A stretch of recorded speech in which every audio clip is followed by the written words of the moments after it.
We're live. We are live. Welcome to Q Live. I'm Bentley, a former teacher, wonderful company called Guardians as well. But we're not here to talk about me. I think right. We're trying to do Q Live right now. Q live. We're Q live in it. What is going on? We just went off the race. Off the race here. This is Ben Cogswell. Incredible educator. He happens to teach which grade? Kindergarten, and stuff he's doing with kindergartners blows me away every time I'm sharing about it. And what I love that he's sharing about it, and we're here to talk a little bit about, to you, primary teachers, we need you to share the cool things you're doing. There's people that can be inspired by what Ben's inspiring people. Ben, how are you doing today? Well, I'm very excited to be here. I haven't been since 2019. Do you feel the energy back? I do. It's seeing the familiar faces as people are walking by, and it's inspiring. It really is. And when doors open and people were flowing, it was like, oh, I could take breath. Because last year was a little bit of people kind of putting their toe in the water, seeing like, should we do this? This year, everyone's coming back with a lot of energy. So, Ben, you're going to be doing a few sessions. That's right. Can you tell me about those sessions?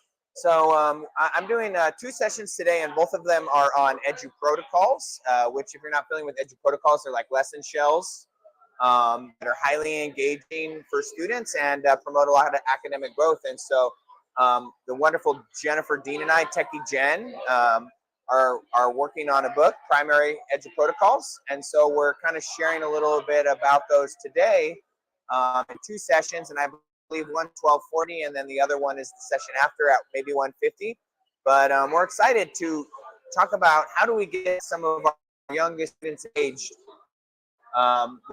with learning and using a little technology. And so we're doing some writing, we're doing some math, and we're ready to rock. It'll be a good time. Ben, so some of the audience out there that's watching is not going to be able to be here at your sessions. So can you give them maybe a nice little idea that they can put in place next week, something like that? Well, luckily, fortunately, ours is a hybrid session.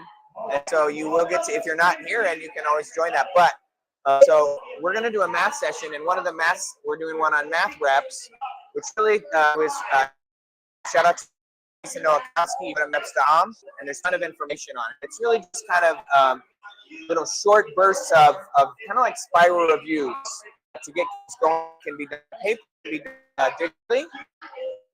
So sharing some templates, examples, and how to kick kids as well. Another protocol called the Testing Kiss, and it's really using formative assessment tool, but using them in a way that can around them, not just formative assessment tool. So kind of what we're going to touch on for our math session. And then for our writing session, there's a great one. One of them is called Little Parts.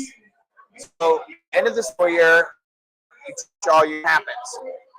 Kids don't know them, right? And so Little Parts kind of teaching grammar and context. And so in a very engaging way, students are looking at images, pictures, and parts and use them to write sentences. And in that same session, we're doing another protocol called emoji writing, random emoji writing. And it's basically using emojis to kind of guide your ideas. And so we have random emojis, you use them to guide your writing. In kindergarten, we start with words and we put the sentences. And they're just great ways to get students engaged in learning, but also really pushing them forward. So sounds awesome. I hope you do some emoetry. Yes. Well, with my co-author, she's talking about using the emojis also writing poems. So, let's do the hashtag emoetry. Hashtag emoetry. Heard it here, folks. I think. This is awesome. Is there any, like, again, strategy that you could share with the audience that they could put into place? Well, I think here's the best strategy. I feel like, there's so many to use, but I'm really big on, working with the lower grades and using technology as a leverage. And I think the easiest thing that you can do with any kids at any grade level is just kind of hitting the record button. For example, even like my, traditional kind of primary activity, kids draw a picture and then they write about it, right? Maybe they read it to a partner, all great stuff. But what happens now if we take that same writing, kids take a picture with their computer, and my favorite app is Seesaw, if you didn't know, but it's a great app. And then they read their writing. And so it gives them more reps. So they write their writing, they maybe read to a partner, and then they read it. Now they're actually reading it to, an audience. Other kids can see their writing online, the teacher can see it, and it turns like that reading to a partner phase into practice for kind of making a video. And it's so simple. Take the camera, hit snap, hit the microphone, and record. And I feel like it's just such underutilizing, taking your camera out. You're working on an anchor chart sorts, right? You take the picture, you send it to the kids and see, hit the record button, explain that anchor chart to me. Because the greatest thing, when you think about it, partners are sharing with each other, which is great to do. But how many kids are sharing any good given time? What percentage? 50%, right? You get kids to record, what percentage of kids are sharing?